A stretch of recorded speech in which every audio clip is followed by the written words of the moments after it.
When I first dressing up, like really expressing myself on the street, I feel uncomfortable because some of the people are watching me. They just look at me like, what is she wearing? She's so weird.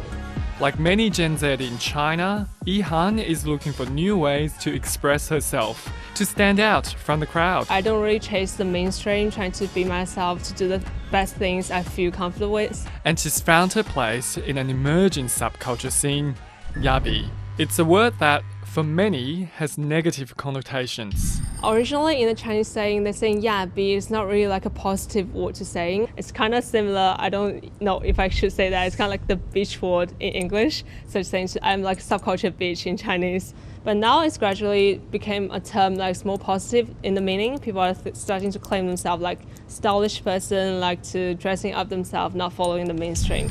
The 24-year-old Chinese influencer likes to dress up with maximalist accessories, incorporating fashion references from movies or taking inspiration from fashion trends overseas.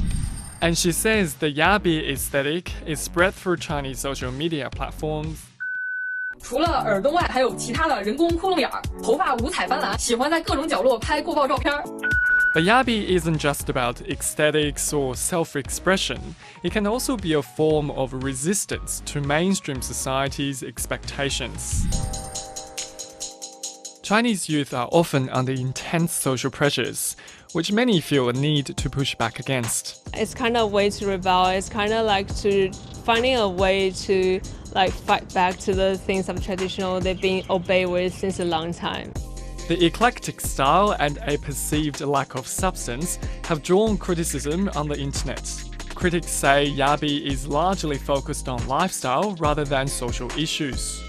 媒体意识到我们这所谓的亚青年不光只是外表突出，也是可以做出自己有实力内容的东西，或者说能给大众带来更好、更积极影响事物的东西。这其实。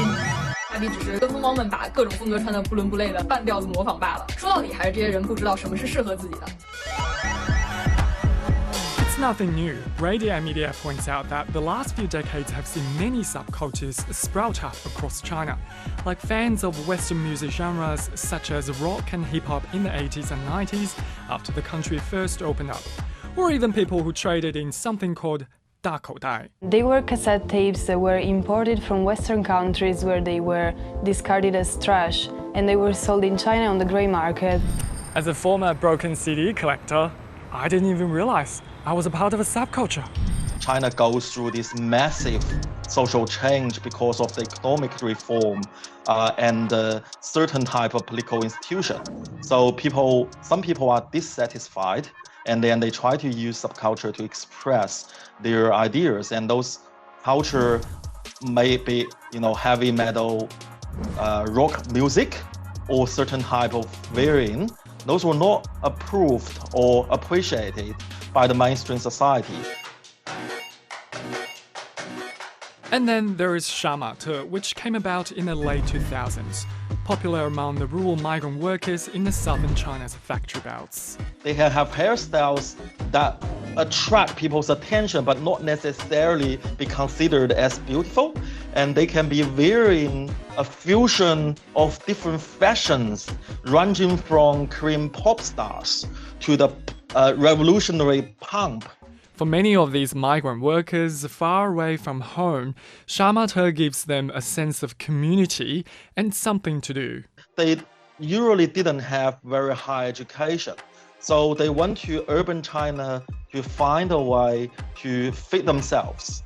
And then they normally end up with being in those low-paid, unstable occupations, sometimes in suburbs of the Chinese cities. In Dr. Tao's eyes, although both Shamate and Yabi are disapproved of by mainstream society, there are crucial differences between the two. But fundamentally, the differences between the different type of subcultures there is not the way how they express themselves, but the socioeconomic backgrounds they have. For Shamates, because they don't have means to appreciate or to pursue those kind of beauty that mainstream society considered as appropriate. So they end up with having some expressions which looks weird to the culture, to the mainstream culture followers, whereas Yabi is more intentionally express them in a certain way that different from mainstream culture. While some subcultures may become mainstream over time, Shamate has been driven further underground due to harsh public opinion and mainstream media criticism. It's difficult to capture it because it is constantly in motion. It's constantly changing, shape-shifting. You can talk about subculture in, say, a particular moment in history, the biggest migration in human history, the migrant workers moving from the countryside to the cities. That movement is also kind of either stopped or even reversing. I think subculture is a great lens for us to observe this kind of inequality, imbalance, and stratification within contemporary Chinese society, and pretty much as a result of China's transformation to a modern society. President Xi is more proactive in promoting the mainstream culture or in defining the mainstream culture in China. However, that doesn't necessarily mean that the subculture we observe today will just disappear. But none of this matters to Yihan. She's too busy being herself. I don't care about what people thinking. I just care I'm thinking good. I feel I'm really pretty today, so that's all I'm gonna do. Yeah. Chinese culture is still being quite introvert compared to the Western one. People are not really comfortable with showing themselves. That's why the subculture category being really strong these years. Because at a younger age, they're trying to showing themselves now and trying to build up themselves characteristics from dressing up and from their daily life.